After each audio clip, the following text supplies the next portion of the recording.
Sadhguru. It is well known that desire is the cause of all sorrows and tension. But being a wife and a mother, being a wife and a mother, I can't get rid of these desires. I seek your valuable advice in this regard. Thank you. Now,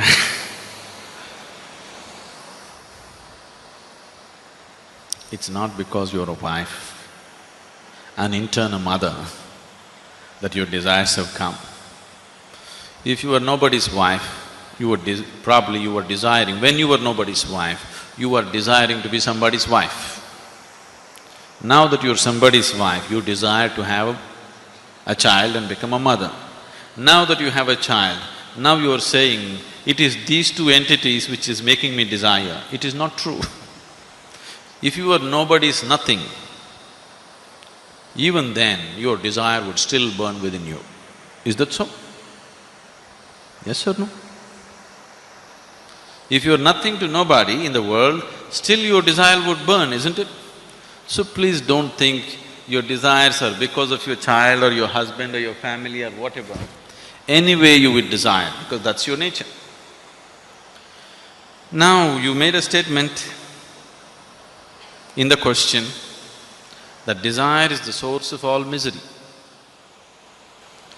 Desire is not the source of all misery. Unfulfilled desire is the source of all misery. Isn't it? Isn't it so?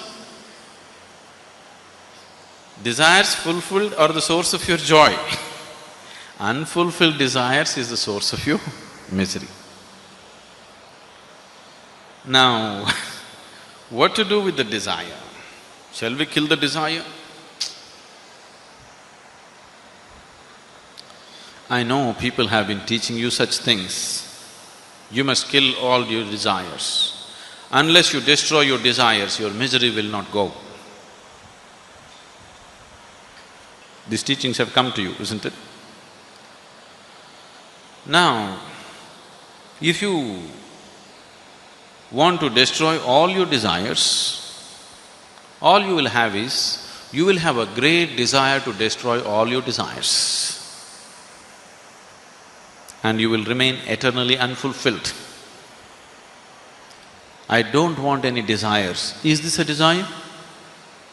Is this a desire or no? Yes. So, if you try to play tricks with this, it's not going to work.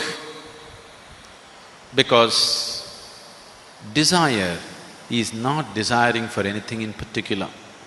The energy which you call as desire is not different from the energy that you call as life. If you want to move from point A to point B, you need a desire, isn't it? Now, what brought you here today? It is not your bus or car or something else, it is your desire which has brought you here today, isn't it? What is it that will take you home? It is your desire which will take you home. What is it that which will make you eat? It is your desire which will make you eat. So, what you call as desire is not any different from what you call as life. The life is desire. The very basis of your life is desire, isn't it? So if I tell you kill the desire, the only way is to hang yourself. There is really no other way. Now I want to die, that is also a desire, isn't it? Yes or no? So do not deceive yourself with these things. Desire is the very essence of your life. But at the same time, you also know that desire is an unending thing. If you fulfill one, the next one will be ready. If you fulfill that, the next one will be ready. It keeps you on all the time. And obviously, some desires will be unfulfilled, and those unfulfilled desires cause much misery to you. If you look at the desire, actually when we started, this is what we were looking at. We just did not use the word desire.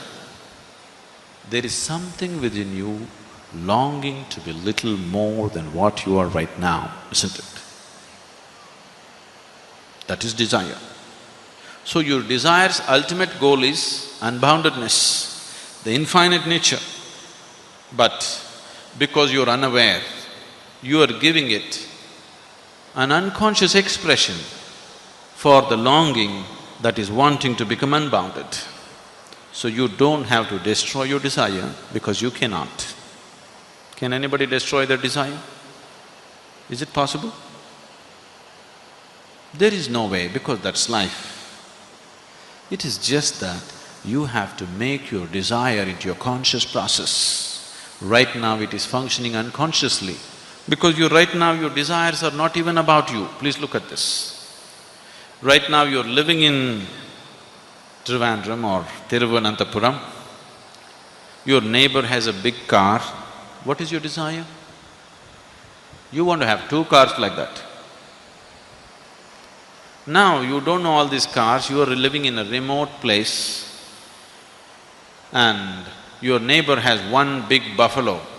What is your desire? You want to have 2 buffaloes like that. So your desire is just a reaction to the social situations in which you're living, isn't it? This is so because this longing to expand is finding unconscious expression. If you make your process of desiring into your conscious process, then desire is no more a problem. Desire is a wonderful vehicle which will take you places. Even if you want to reach the ultimate, you need a desire, isn't it? Yes or no? Anyway, the desire in you is longing for unboundedness, it is longing for unlimitedness, it is longing for the ultimate nature. You just have to bring awareness to it. If you bring awareness to your desiring process, it is a wonderful instrument.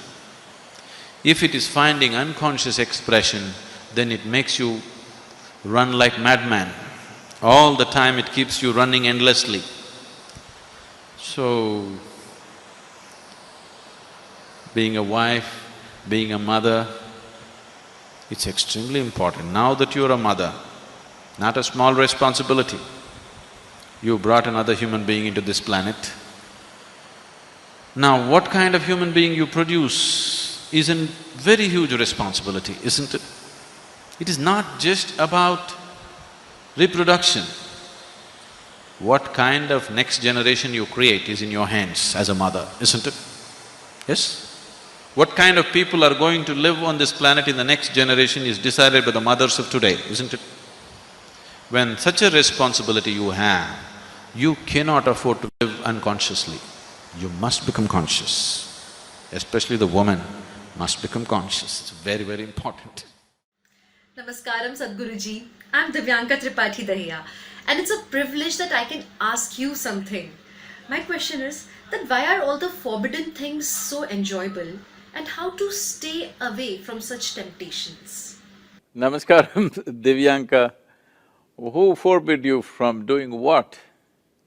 So this what is forbidden and what is allowed is not a part of this culture. This comes from another place. You know about the dumb couple? You heard of those dumb couple, Divyanka? Adam and Eve I'm talking about. So, when they did not know what to do with each other, they ate that apple. They had only 1 apple and they thought they were in heaven. So after eating that apple, they fell and the forbidden tree, what people have forgotten is, the forbidden fruit was the fruit of knowledge. So, God said, it seems, do not eat the fruit of knowledge, because knowledge is forbidden, because life happens out of awareness, not knowledge. Right now, we have accumulated stuff in our life in such a way, something is good, something is bad, something is virtue, something is sin. Because of this kind of divisions, because of this kind of discrimination from one activity to another, now we have these problems. These things have been said by people who have no clue what human mind is made of. Right now, Divyanka, if I ask you not to think about monkeys for the next 10 seconds, can you not think about monkeys? You'll think only about monkeys. So, the very nature of the mind is such that In this mind, there is only addition and multiplication, there is no subtraction and division. That is, you cannot take one thought out of your mind.